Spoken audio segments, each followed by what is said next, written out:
السلام علیکم ورحمۃ اللہ تعالی وبرکاتہ۔ مرکز اہل سنت جامعہ رضویہ منظر اسلام کے یوٹیوب چینل ہم سبق درس نظامی میں آپ کا خیر مقدم ہے۔ جنہوں نے اب تک ہمارے چینل کو سبسکرائب نہیں کیا ہے وہ ضرور سبسکرائب کر لیں اور گھنٹی بھی دبا دیں تاکہ ہر اپلوڈ کی نوٹیفیکیشن اور اطلاع آپ تک پہنچتی رہے۔ ساتھ ہی ساتھ اپنے ساتھیوں سے بھی شیئر کریں اور بات پسند آئے تو لائک بھی کیا کریں۔ آپ کے سامنے اب حضرت مولانا مفتی محمد قمر صاحب اصول الشاشی کا درس دیں گے، آپ حضرات اس کو بغور سماعت فرمائیں۔ السلام علیکم ورحمۃ اللہ وبرکاتہ۔ بسم اللہ الرحمن الرحیم۔ ثم المجاز عند ابی حنیفۃ خلف عن الحقیقة في حق اللفظ وعندهما خلف عن الحقیقة في حق الحکم۔ یہاں سے مصنف علیہ الرحمہ ایک اختلافی مسئلہ بیان فرمانا چاہتے ہیں۔ اس بات میں تو تمام کا اتفاق ہے کہ مجاز حقیقت کا خلیفہ ہے، مجاز حقیقت کا خلیفہ ہے اور حقیقت کیا ہے؟ اصل ہے۔ اس پر تو تمام کا اتفاق ہے، لیکن اختلاف اس بارے میں ہے کہ مجاز جو حقیقت کا خلیفہ ہے تو وہ کس جہت سے، کس اعتبار سے حقیقت کا خلیفہ ہے، کس جہت سے، کس اعتبار سے مجاز حقیقت کا خلیفہ ہے۔ تو امام اعظم رحمۃ اللہ تعالی علیہ کے نزدیک مجاز حقیقت کا خلیفہ ہے لفظ کے حق میں، مجاز حقیقت کا خلیفہ ہے لفظ کے حق میں۔ اور امام محمد اور امام ابو یوسف جن کو صاحبین سے تعبیر کیا جاتا ہے، ان کے نزدیک مجاز حقیقت کا خلیفہ ہے حکم کے حق میں، مجاز حقیقت کا خلیفہ ہے حکم کے حق میں۔ تو امام اعظم رحمۃ اللہ تعالی علیہ کے نزدیک مجاز حقیقت کا خلیفہ ہوا لفظ کے حق میں، اور صاحبین کے نزدیک مجاز حقیقت کا خلیفہ ہوا حکم کے حق میں۔ تو لفظ کے حق میں ہونے کا مطلب کیا ہے، حکم کے حق میں ہونے کا مطلب کیا ہے، اس کو اولاً آپ کو سمجھنا ہے۔ لفظ کے حق میں ہونے کا مطلب یہ ہے کہ کلام ترکیب نحوی کے اعتبار سے درست ہونا چاہیے، کلام ترکیب نحوی کے اعتبار سے درست ہونا چاہیے، اگرچہ اس کے معنی حقیقی پر عمل کیا جانا ممکن نہ ہو، اگرچہ اس کے معنی حقیقی پر عمل کیا جانا ممکن نہ ہو، لیکن وہ کلام ترکیب نحوی کے اعتبار سے اگر صحیح ہے تو اس کلام کو لغو سے بچانے کے لیے امام اعظم رحمۃ اللہ تعالی علیہ کے نزدیک مجاز کی جانب رجوع کیا جائے گا،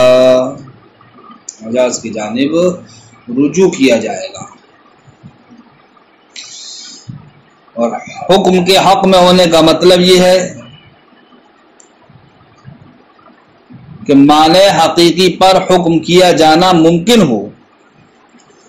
اگرچہ کسی مانع کی وجہ سے معنی حقیقی کو مراد نہ لیا گیا ہو،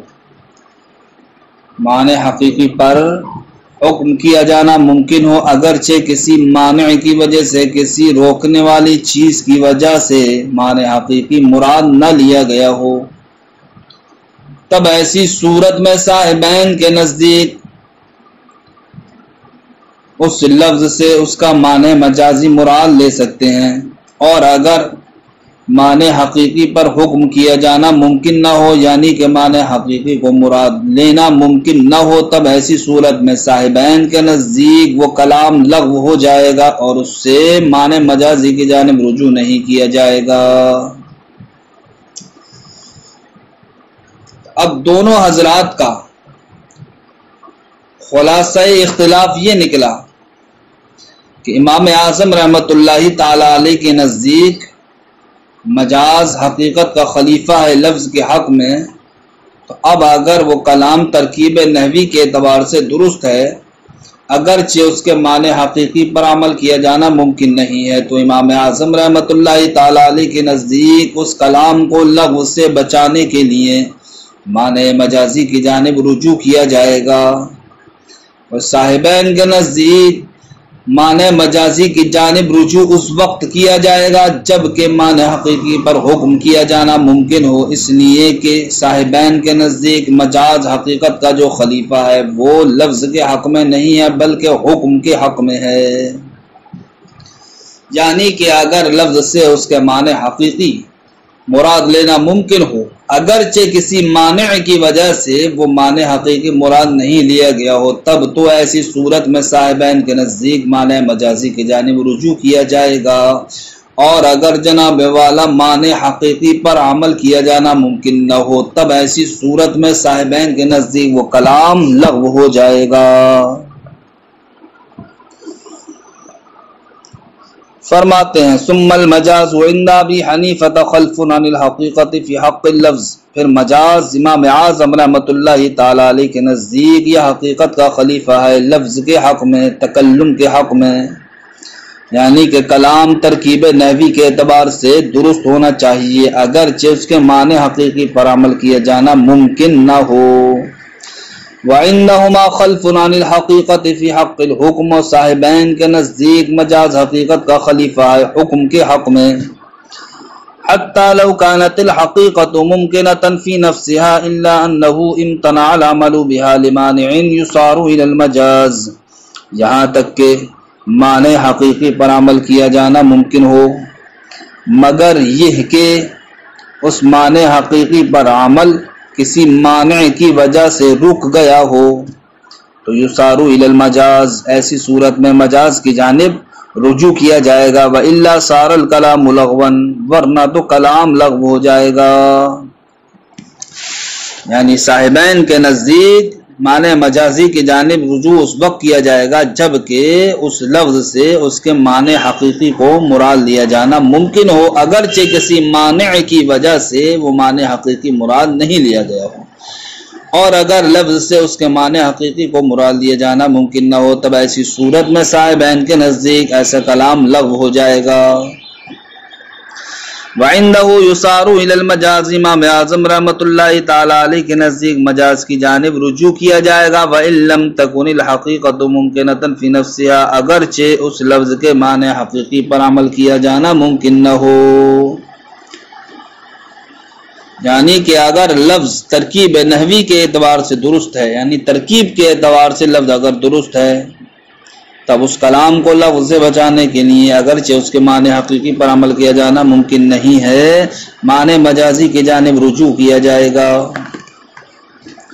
اب ایک مثال پیش کرتے ہیں کہ جس مثال کے ذریعے سے ثمرہ اختلاف امام اعظم و صاحبین کے درمیان جو ہے وہ بآسانی ظاہر ہو جائے گا۔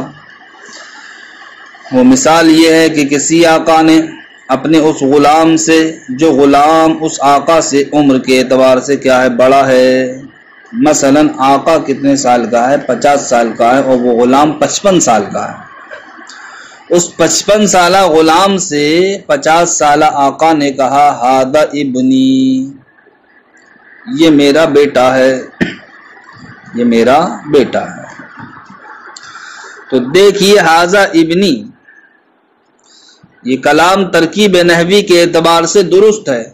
اس لیے کہ ہذا اس میں اشارہ مبتدا ہو جائے گا اور ابنی مشار الیہ خبر بن جائے گا، مبتدا خبر سے مل کر جملہ اسمیہ خبریہ ہو جائے گا۔ تو یہ کلام چونکہ ترکیب نحوی کے اعتبار سے درست ہے لیکن اس سے اس کا معنی حقیقی مراد لیا جانا یہاں پر ممکن نہیں ہے، اس لیے کہ جو عمر میں بڑا ہو وہ بیٹا نہیں ہو سکتا، اس لیے کہ باپ بیٹے سے کیا ہوتا ہے بڑا ہوتا ہے اور بیٹا باپ سے چھوٹا ہوتا ہے، اور یہاں پر آقا اپنے اس غلام سے جو غلام عمر کے اعتبار سے آقا سے بڑا ہے کیا کہہ رہا ہے ہذا ابنی، یہ میرا بیٹا ہے۔ تو اب اس کلام کو اس کے معنی حقیقی پر معمول کیا جانا ممکن نہیں ہے، اس لیے کہ اس غلام کو اگر ہم بیٹا مان بھی لے آقا کا تو نہیں مان سکتے، کیونکہ بیٹا جو ہوتا ہے باپ سے چھوٹا ہوتا ہے نہ کہ بیٹا باپ سے بڑا ہو، اور جہاں پر آقا جس غلام کو بیٹا کہہ رہا ہے وہ غلام آقا سے عمر کے اعتبار سے کیا ہے بڑا ہے۔ تو ہذا ابنی ایسا کلام ہوا کہ جس کے معنی حقیقی پر عمل کیا جانا ممکن نہیں، لیکن یہ کلام چونکہ ترکیب نحوی کے اعتبار سے درست ہے، اس لیے امام اعظم رحمۃ اللہ تعالی علیہ کے نزدیک اس کلام کو لغو سے بچانے کے لیے اس کے معنی مجازی کی جانب رجوع کیا جائے گا، اور ابن کا معنی مجازی کیا ہے؟ آزادی، لہذا ہذا ابنی کہہ کر کے اس کا معنی مجازی آزادی مراد لیا جائے گا، اور وہ غلام کیا ہو جائے گا؟ آزاد ہو جائے گا، اس لیے کہ ابن کے لیے آزادیت یہ لازم ہے اور ابن کیا ہے؟ ملزوم ہے، اور ملزوم بول کر کے آزادی مراد لینا یعنی کہ لازم مراد لینا یہی مجاز کہلاتا ہے۔ لہذا جب آقا نے اپنے عمر کے اعتبار سے بڑے غلام کو کہا ہذا ابنی، تو ہذا ابنی کہنے کی وجہ سے وہ غلام آزاد ہو جائے گا۔ تو دیکھیے ہذا ابنی یہ کلام اگرچہ ترکیب نحوی کے اعتبار سے درست ہے، لیکن اس کے معنی حقیقی پر عمل کیا جانا ممکن نہیں ہے، تو ایسی صورت میں امام اعظم کے نزدیک اس کلام کو لغو سے بچانے کے لیے کائے کا سہارا لینا پڑا، معنی مجازی کا سہارا لینا پڑا، اور ابن کا معنی مجازی ہے آزادی، اس لیے کہ بنوت کے لیے آزادی لازم ہوتی ہے، کیونکہ کوئی بھی بیٹا مالک، کوئی بھی انسان اپنے بیٹے کا مالک نہیں ہوتا، یعنی کہ بیٹا کیا ہوتا ہے؟ آزاد ہوتا ہے، آزاد۔ تو اب ابن بول کر کے یہاں پر اس کا معنی مجازی آزادی مراد لیا جائے گا، لہذا ہذا ابنی کے ذریعے سے وہ غلام کیا ہو جائے گا؟ آزاد ہو جائے گا۔ برخلاف صاحبین کے کہ صاحبین کے نزدیک ہذا ابنی یہ کلام لغو ہو جائے گا، اس لیے لغو ہو جائے گا کہ یہ کلام اگرچہ ترکیب نحوی کے اعتبار سے درست ہو، لیکن اس کے معنی حقیقی پر عمل کیا جانا چونکہ ممکن نہیں ہے، جب ممکن نہیں ہے تو یہ کلام لغو ہو جائے گا، کیونکہ صاحبین کے نزدیک معنی مجازی کی جانب رجوع کرنے کے لیے ضروری یہ تھا کہ معنی حقیقی پر حکم کیا جانا یا معنی حقیقی کو مراد لینا ممکن ہو، اور یہاں پر معاملہ ایسا نہیں ہے، اس لیے صاحبین کے نزدیک ہذا ابنی یہ کلام لغو ہو جائے گا، برخلاف امام اعظم کے کہ اس کلام کے ذریعے سے آزادی واقع ہو جائے گی۔ یہ تھا ثمرہ اختلاف۔ مثال ہو اس کی مثال اذا قال لعبدہ جب کسی آقا نے اپنے غلام سے کہا وہو اکبر سنا منہ درا حالے کہ وہ غلام کیا ہو؟ عمر میں آقا سے بڑا ہو، کیا کہا؟ ھذا ابنی یہ میرا بیٹا ہے، لا یصار الی المجاز عندہما تو اب یہ کلام مجاز کی جانب نہیں پلٹا جائے گا، عندہما کس کے نزدیک؟ صاحبین کے نزدیک، یعنی کہ ھذا ابنی کے ذریعے سے اس کا معنی مجازی آزادی مراد نہیں لے سکتے صاحبین کے نزدیک، کیوں؟ لاستحالۃ الحقیقتی اس لیے کہ یہاں پر معنی حقیقی پر عمل کیا جانا محال ہے، معنی حقیقی پر عمل کیا جانا محال ہونے کی وجہ سے۔ وَعِنْدَهُ يُصَارُ إِلَى الْمَجَازِ اور امام اعظم رحمۃ اللہ تعالی علیہ کے نزدیک مجاز کی جانب رجوع کیا جائے گا، حَتَّى يَعْتَقُ الْعَبْدُ یہاں تک کہ غلام کیا ہو جائے گا؟ آزاد ہو جائے گا، یہاں تک کہ غلام آزاد ہو جائے گا، اس لیے کہ اس کلام کو لغو سے بچانے کے لیے معنی مجازی کی جانب رجوع کیا جائے گا، اور ابن کا معنی مجازی کیا؟ آزادی، اس لیے ھذا ابنی کہنے کی بنیاد پر وہ غلام آزاد ہو جائے گا۔ وعلى هذا يخرج الحكم في قوله له علي ألف أو على هذا الجدار وقوله عبدي أو حمار حر، جو امام اعظم رحمۃ اللہ تعالی علیہ نے ابھی ایک مسئلہ متفرع فرمایا ہے، ابھی جو امام اعظم رحمۃ اللہ تعالی علیہ نے قاعدہ ایک اصول ذکر کیا، وہ قاعدہ وہ اصول یہ تھا کہ اگر کلام ترکیب نحوی کے اعتبار سے درست ہو تو اس کلام کو لغو سے بچانے کے لیے معنی مجازی کی جانب رجوع کیا جائے گا، اگرچہ اس کے معنی حقیقی پر عمل کیا جانا ممکن نہ ہو۔ تو فرماتے ہیں اسی اصول، اسی قاعدے کے پیش نظر آنے والے مسئلے کی تفریح کی جائے گی۔ وہ مسئلہ یہ ہے کہ اگر کسی نے کہا لہو علی الف او علی ھذا الجدار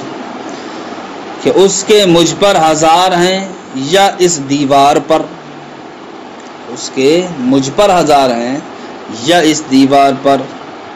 یا اس نے کہا عبدی او حماری حر میرا غلام یا میرا گدھا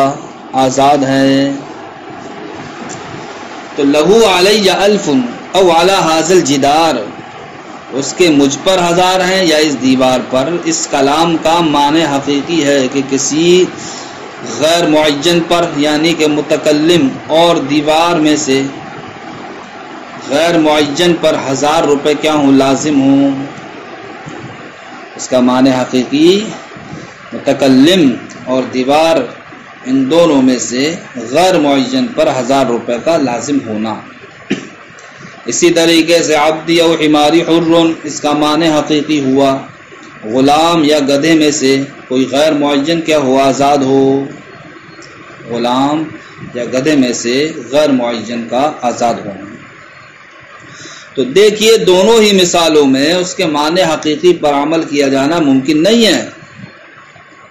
اس لیے کہ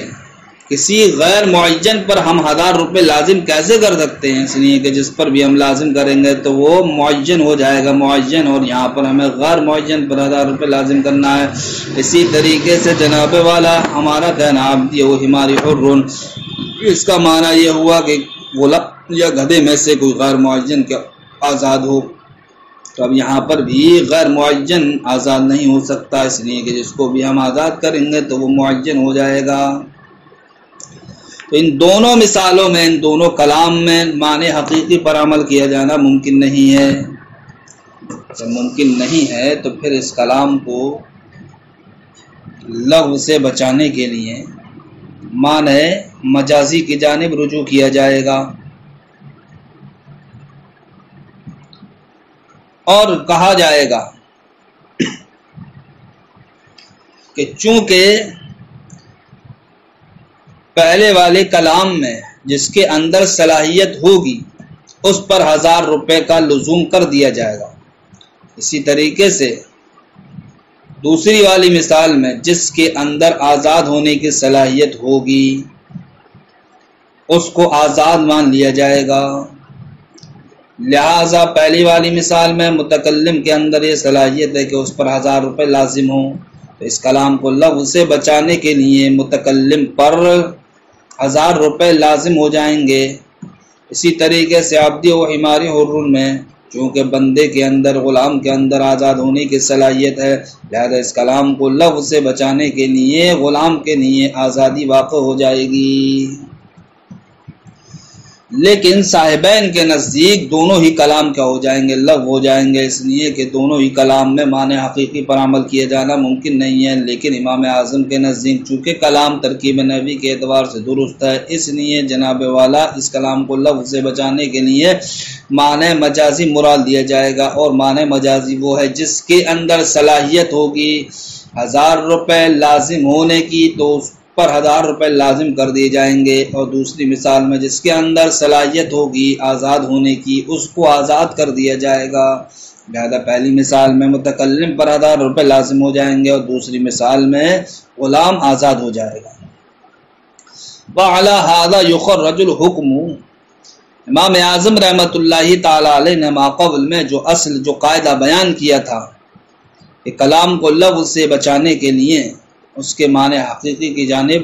اس کو معنی مجازی کی جانب رجوع کیا جائے گا، اگرچہ معنی حقیقی پر عمل کیا جانا ممکن نہ ہو، اسی اصل پر آنے والے مسئلے میں جو حکم ہے اس کی تفریع کی جائے گی، اس کی تخریج کی جائے گی۔ وہ کیا ہے؟ لہو علی الف او علی ھذا الجدار، دوسرا کلام ہے عبدی او حماری حر، ولا يلزم على هذا اذا قال لامراته هذه ابنتي ولها نسب معروف من غيره۔ جہاں سے ایک اعتراض مصنف علیہ الرحمہ بیان فرماتے ہیں۔ اعتراض یہ ہے کہ ابھی امام اعظم رحمۃ اللہ تعالی علیہ نے یہ ارشاد فرمایا کہ اگر کلام ترکیب نبی کے اعتبار سے درست ہے، اگرچہ اس کے معنی حقیقی پر عمل کیا جانا ممکن نہیں ہے، لیکن اس کلام کو لغو سے بچانے کے لیے معنی مجازی کی جانب رجوع کیا جائے گا۔ تو اب معترض کہتا ہے کہ کسی شوہر نے اپنی بیوی سے کہا ہاذہ ابنتی، کیا کہا؟ کسی شوہر نے اپنی بیوی سے کہا ہاذہ ابنتی، کہ یہ میری بیٹی ہے، یعنی بیوی کے تعلق سے کہا یہ میری بیٹی ہے، بیٹی۔ تو دیکھیے بیوی بیٹی نہیں ہوتی ہے، تو اس کا جو معنی حقیقی ہے اس پر عمل کیا جانا ممکن نہیں،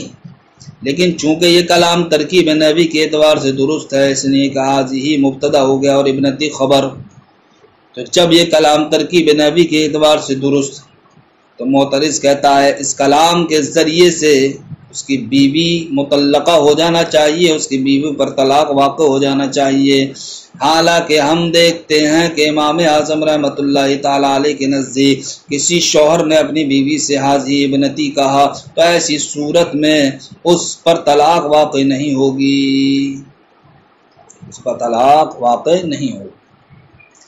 حالانکہ امام اعظم رحمۃ اللہ تعالی علیہ کے بیان کردہ قاعدے کے مطابق کیا ہونا چاہیے، طلاق واقع ہو جانا چاہیے،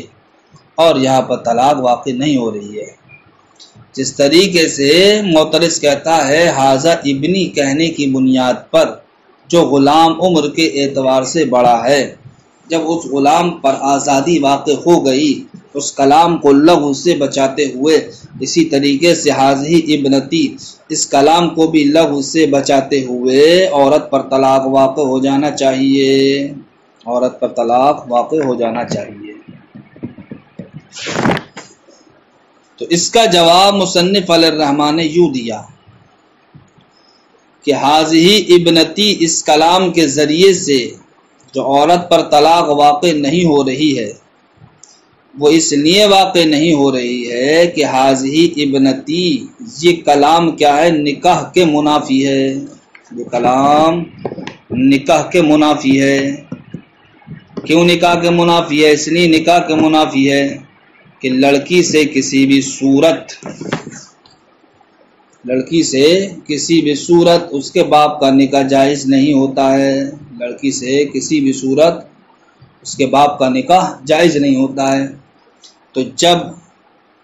یہ کلام حاضی ابنتی یہ نکاح کے منافی ہوا تو اب یہ نکاح کا جو حکم ہے طلاق، اس طلاق کے بھی کیا ہوگا، منافی ہوگا، نکاح کا جو حکم ہے طلاق اس طلاق کے بھی کیا ہوگا، منافی ہوگا۔ تو جب یہ کلام حاضی ابنتی طلاق کے منافی ہو گیا تو طلاق کے منافی ہونے کی وجہ سے یہاں پر لفظ کے معنی حقیقی اور معنی مجازی کے درمیان تنافی کا تحقق ہوا، تنافی پائی گئی، اور جب معنی حقیقی اور معنی مجازی کے درمیان منافات ہو تب ایسی صورت میں لفظ سے اس کے معنی مجازی کو مراد نہیں لیا جا سکتا، اس لیے حاضی ابنتی کہہ کر کے طلاق واقع نہیں ہوگی، کیونکہ یہاں پر بنت اور اس کا معنی مجازی کیا طلاق، ان دونوں کے درمیان کیا منافات ہے، کیونکہ بنت یہ نکاح کے منافی ہے، اور نکاح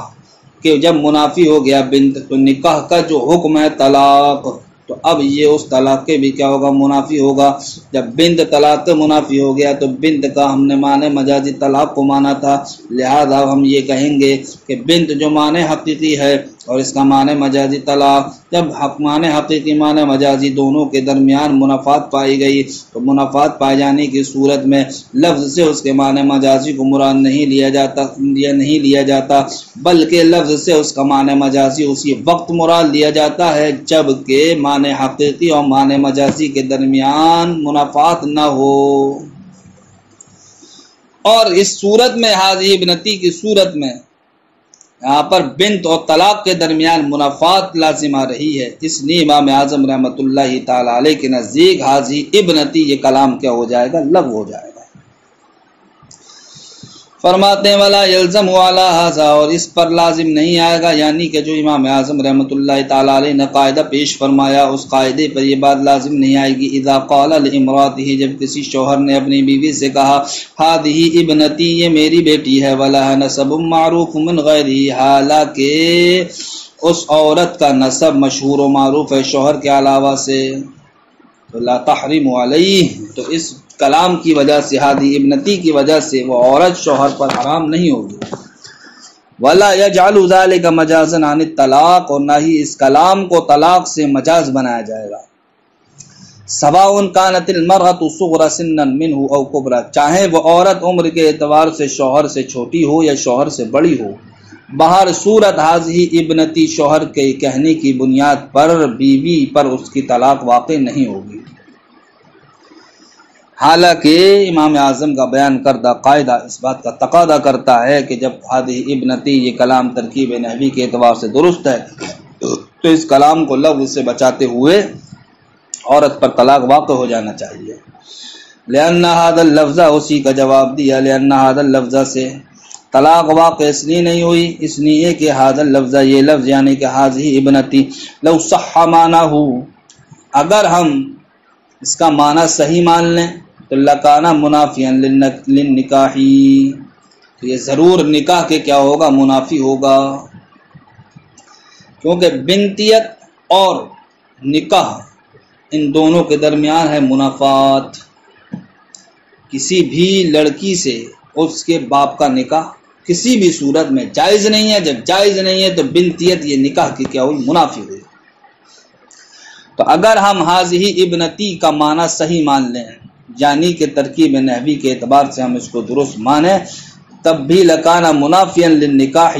یہ کلام کیا ہوگا، نکاح کے منافی ہوگا، فیکون منافیاً لحکمہ، لہذا اب نکاح کا جو حکم ہے طلاق، اس طلاق کے بھی کیا ہوگا، منافی ہوگا۔ ولا استعارۃ مع وجود التنافی، تنافی پائے جانے کے باوجود یا تنافی پائے جانے کے ساتھ استعارہ جائز نہیں ہوتا ہے، یعنی کہ جب لفظ کے معنی حقیقی اور معنی مجازی کے درمیان منافات ہو تب ایسی صورت میں لفظ سے اس کا معنی مجازی کو مراد نہیں لیا جا سکتا، اور یہاں پر معاملہ وہی ہے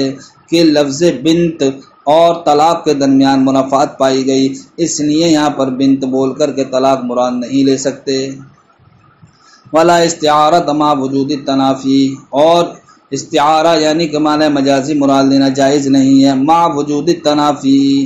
معنی حقیقی اور معنی مجازی کے درمیان منافات پائے جانے کے وجہ سے۔ بخلاف قولہ ھذا ابنی،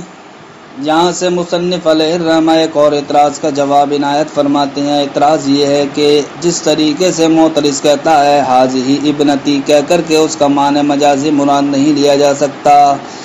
بلکہ حاضی ابنتی یہ کلام لغو ہے، کیونکہ بنت اور نکاح اور بنت اور طلاق کے درمیان منافات پائے جانے کی وجہ سے۔ تو معترض کے کہنے کا مطلب یہ ہے کہ جس طریقے سے حاضی ابنتی یہ کلام لغو ہے، اس لیے کہ اس کے ذریعے سے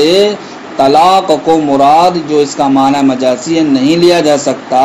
بنت اور طلاق کے درمیان منافات پائے جانے کی وجہ سے، ٹھیک اسی طریقے سے ھذا ابنی یہ کلام بھی لغو ہونا چاہیے اور اس کلام کے ذریعے سے آزادی واقع نہیں ہونا چاہیے، اس لیے کہ معترض کہتا ہے جس طریقے سے بنتیت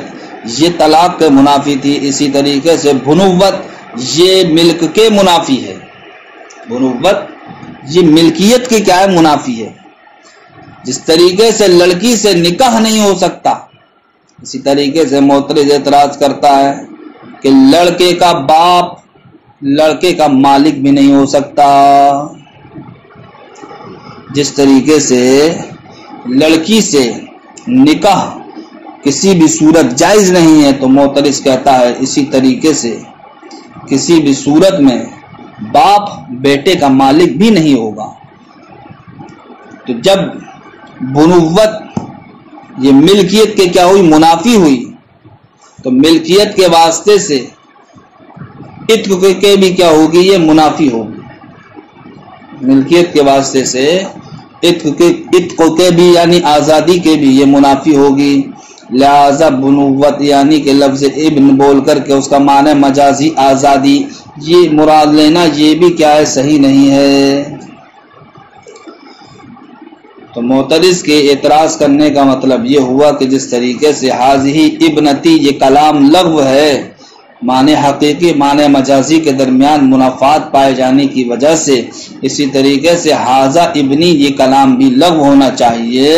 معنی حقیقی اور معنی مجازی کے درمیان منافات پائے جانے کی وجہ سے۔ معنی حقیقی تو کیا ہے، بیٹا، اور معنی مجازی یہاں پر کیا ہے، آزادی۔ تو معترض کہتا ہے بیٹا اور آزادی ان دونوں کے درمیان بھی منافات ہے۔ کیوں؟ اس لیے کہ بنوت یہ ثبوت ملک کے منافی ہے، جب ثبوت ملک ہی نہیں ہے تو پھر آزادی کیسے واقع ہوگی؟ لہذا ملک کی جب منافی ہوا تو اب آزادی کے بھی کیا ہوگا؟ منافی ہوگا۔ لہذا ھذا ابنی، یہ کلام بھی لغو ہونا چاہیے اور اس کے ذریعے سے آزادی واقع نہیں ہونا چاہیے۔ اسی اعتراض کا جواب مصنف علیہ الرحمہ نے ارشاد فرمایا ھذا ابنی، یہ کلام حاضی بنتی کی طرح نہیں ہے، یہ کلام ھذا ابنی حاضی بنتی کی طرح نہیں ہے۔ کیوں نہیں ہے؟ اس لیے کہ وہاں پر بنتیت یہ طلاق کا منافی تھی، لیکن یہاں پر بنوت یہ ملکیت کے منافی نہیں ہے۔ کیوں منافی نہیں ہے؟ اس لیے کہ نبی کریم صلی اللہ تعالی علیہ وسلم کا ارشاد ہے من ملک ذا رحم محرم عتق علیہ، جو کسی قریبی رشتہ دار کا مالک ہو گیا تو وہ کیا ہو گیا؟ اس پر آزاد ہو گیا۔ تو دیکھیے پہلے تو ملکیت کا ثبوت ہے، مالک ہونے کے بعد پھر آزادی کا حکم لگ رہا ہے۔ تو قریبی رشتہ دار میں باپ کے لیے اس کا بیٹا بھی آتا ہے۔ اب اگر کسی باپ نے اپنے بیٹے کو جو کہ غلام تھا اس کو خرید لیا تو خریدنے کی بنیاد پر وہ مالک ہو گیا۔ اب مالک ہونے کے بعد وہ بیٹا باپ پر کیا ہو جائے گا؟ آزاد ہو جائے گا۔ تو دیکھیے پہلے تو اولاً تو بیٹے کا باپ کیا ہو رہا؟ مالک بن رہا ہے، پھر بعد میں آزادی واقع ہو رہی ہے۔ تو بعد میں آزادی کا واقع ہونا، اولاً باپ کا بیٹے کا مالک بن جانا، یہ اس بات کی دلیل ہے کہ بنوت یہ ملکیت کے منافی نہیں ہے۔ جب بنوت ملکیت کے منافی نہیں تو اب ملکیت کے واسطے سے یہ آزادی کے بھی کیا ہوگا؟ منافی نہیں ہوگا۔ جب بنوت آزادی کے منافی نہیں، اس لیے ھذا ابنی کہہ کر کے آزادی کا واقع ہونا درست ہے۔ بخلاف قولہ، برخلاف مصنف کے قول ھذا ابنی کے، کیوں؟ فإن البنوۃ لا تنافی ثبوت الملک للاب، اس لیے کہ بنوت یہ باپ کے لیے ملکیت کے ثبوت کے منافی نہیں ہے، بل یثبت الملک لہ، بلکہ ملکیت تو باپ کے لیے ثابت ہوتی ہے، ثم یعتق علیہ، پھر وہ کیا ہو جائے گا؟ اس پر آزاد ہو جائے گا۔ یعنی کہ اولاً باپ کے لیے ملکیت ثابت ہوتی ہے، پھر جناب والا بیٹا باپ پر کیا ہوتا ہے؟ آزاد ہوتا ہے۔ لہذا حاضی ابنتی والے مسئلے کو ھذا ابنی پر معترض کا قیاس کرنا درست نہیں ہے۔ السلام علیکم ورحمۃ اللہ وبرکاتہ۔